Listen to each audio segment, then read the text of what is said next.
ছোটবেলা থেকে স্ট্রাগল করে একটার পর একটা স্ট্রাগল ফেস করে বড় হয়েছেন। জন্মের আগেই তো ওনার পিতাকে আল্লাহ তাআলা উঠিয়ে নিলেন। তার মানে বাবাকে নিজ চোখে এই দুনিয়াতে আমাদের প্রিয় নবীজি দেখে যান নাই। আল্লাহ রাসূল সাল্লাল্লাহু আলাইহি ওয়াসাল্লাম ওনার বাবাকে, পিতাকে দেখছেন? দেখেন নাই। ওনাদের আমেনা এবং আব্দুল্লাহ, ওনাদের সংসার ছিল মাত্র সপ্তাহখানেক, এক সপ্তাহ সংসার। কয়দিনের সংসার? কয়দিনের? 7 দিনের। এই সপ্তাহখানেকের সংসারেই আল্লাহ তাআলা রাসূল সাল্লাল্লাহু আলাইহি ওয়াসাল্লামকে ওনার মায়ের পেটে পাঠিয়েছেন। আব্দুল্লাহ চলে গেলেন ব্যবসায়, ফিরে আসার পথে ওখানেই মারা গেলেন, ইয়াসরিবে।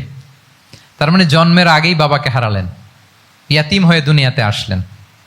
এরপরে মাকে হারালেন, এরপরে দাদাকে হারালেন, এরপরে চাচাকে হারালেন। Physically, mentally torture, emotionally traumatise করার যত ধরন আছে কাফিররা করেছে, কোনো কিছু রাসূল সাল্লাল্লাহু আলাইহি ওয়াসাল্লামকে থামাতে পেরেছে? বলেন, থামাতে পেরেছে? ওনার লাইফ থ্রেট ছিল। হিজরতের রাতে তো আল্লাহ তাআলা বললেন আজই যেতে হবে, না হলে হত্যার ষড়যন্ত্র হচ্ছে, ব্ল্যাক ম্যাজিক করা হয়েছে। রাসূল সাল্লাল্লাহু আলাইহি ওয়াসাল্লাম খাসির মাংস, খাসির যে বাজুর মাংস, এটা পছন্দ করতেন। খাইবারে এক ইহুদি নারী এই খাসির মাংসের মধ্যে বিষ মিশিয়ে পয়জন দিয়ে রাসূল সাল্লাল্লাহু আলাইহি ওয়াসাল্লামকে খাইয়েছিল হত্যার জন্য, একটার পর একটা। বলেন, রাসূল সাল্লাল্লাহু আলাইহি ওয়াসাল্লামের মিশন থেকে এক চুল পরিমাণ ওনাকে পেছনে নেওয়া গিয়েছে? He was unstoppable. This is called resilience. একজন নেতার মধ্যে এই রেজিলিয়েন্ট মানসিকতা থাকতে হবে যে আমাকে কেউ থামাইতে পারবে না, আমরা আমাদের মঞ্জিলে মকসুদে যাবই। হ্যাঁ, আমরা যাবই, আমাদেরকে কেউ থামাতে পারবে না, এই মেন্টালিটির হইতে হবে। এটা হচ্ছে একটা লিডারশিপ ট্রেট, রেজিলিয়েন্ট। 10 নম্বরে হচ্ছে স্ট্র্যাটেজিক লিডারশিপ। নেতার কৌশলী হতে হয়। তার যেই লক্ষ্য, মিশন, ভিশন, এটা সে সুকৌশলে আদায় করে নিবে। নেতাদের কি হইতে হয়? কৌশলী। এটাকে বলে স্ট্র্যাটেজিক লিডারশিপ। এটা রাসূল সাল্লাল্লাহু আলাইহি ওয়াসাল্লামের ছিল। শুধু স্ট্র্যাটেজি নিয়ে, রাসূল সাল্লাল্লাহু আলাইহি ওয়াসাল্লামের স্ট্র্যাটেজি নিয়ে সুদীর্ঘ আলোচনা হতে পারে। আমি দুই একটা স্ট্র্যাটেজির কথা বলি, দুই একটা ওয়ার স্ট্র্যাটেজি। যুদ্ধের ময়দানে উনি কি স্ট্র্যাটেজি অবলম্বন করতেন দেখেন।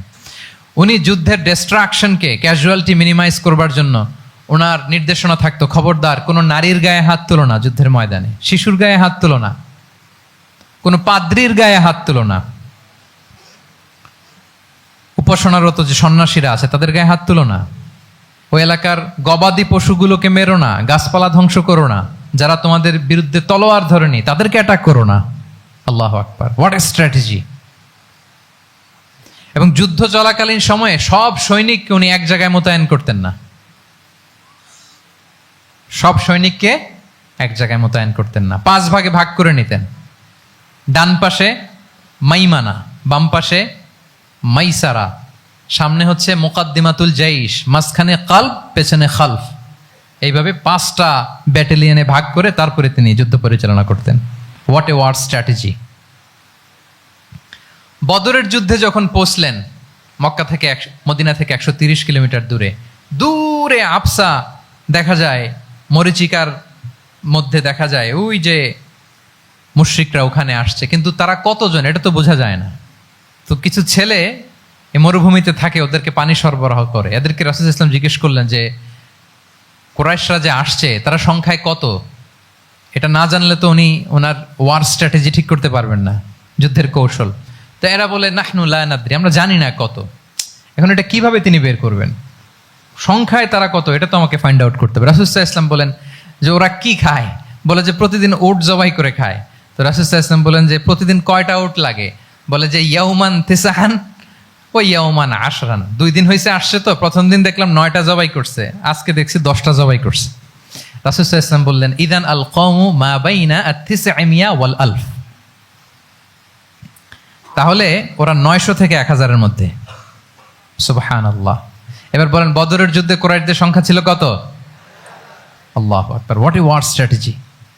নমুনা দেখে বুঝে ফেলছেন কতজন তারা। এইভাবে রাসূল সাল্লাল্লাহু আলাইহি ওয়াসাল্লাম ওনার স্ট্র্যাটেজি নির্ধারণ করতেন। লোকেশন শেয়ার করতেন না। সুবহানাল্লাহ। কোথায় যাবেন বলতেন না, চলো চলো বলে ছুটতেছেন। কোথায় যাবেন উনি জানেন। অ্যাটাক করবেন এইদিকে, ডান দিকে। অ্যাটাক করবেন কোন দিকে? কিন্তু মদিনা থেকে বের হতেন বাম দিক দিয়ে। অ্যাটাক করবেন উত্তরে, মদিনা থেকে বের হতেন কোন দিক দিয়ে? দক্ষিণ দিক দিয়ে।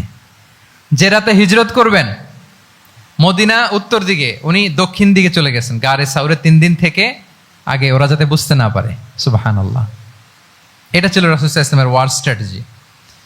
এবং সবাই যেই পথে মক্কা থেকে মদিনা যায় উনি কিন্তু ওই পথে যাননি। ক্যারাভেনগুলো, কাফেলাগুলো যেই পথে মক্কা থেকে মদিনা ইউজুয়াল রুট যেটা, যাননি। সাওয়াহেলি পথে সাগরের পাশ দিয়ে স্পেশাল একজন গাইড ভাড়া করে তিনি গিয়েছেন। আল্লাহু আকবার। This is called strategy. তাহলে স্ট্র্যাটেজিক লিডারশিপ লাগবে, একজন নেতার স্ট্র্যাটেজিক প্ল্যানিং ঠিক করা লাগবে।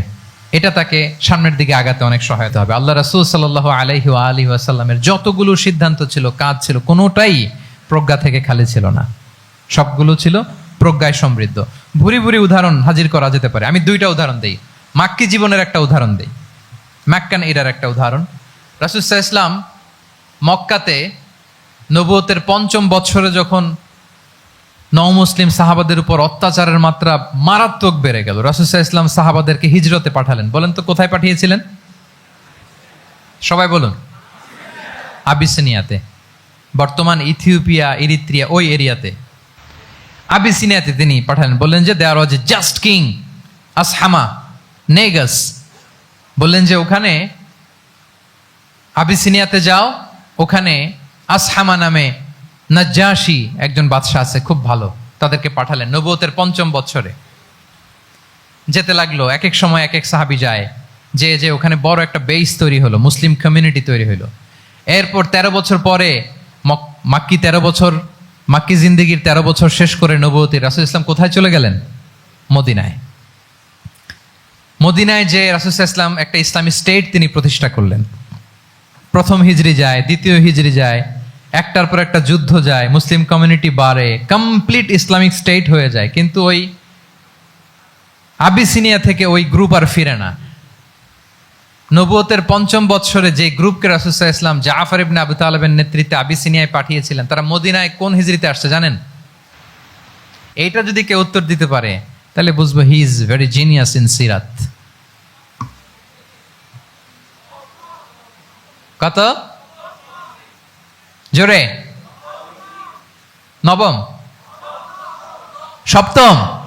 মাশাআল্লাহ। কয়জন বলছে? এটা জানতেন কে কে? হাত তোলেন। মাশাআল্লাহ, অনেক জিনিয়াস আছে তো এখানে। হ্যাঁ, লটস অফ জিনিয়াস। মাশাআল্লাহ, মাশাআল্লাহ, তাবারাকাল্লাহ। জি, সপ্তম হিজরিতে এসেছিলেন জাফর ইবনে আবি তালেবের নেতৃত্বে।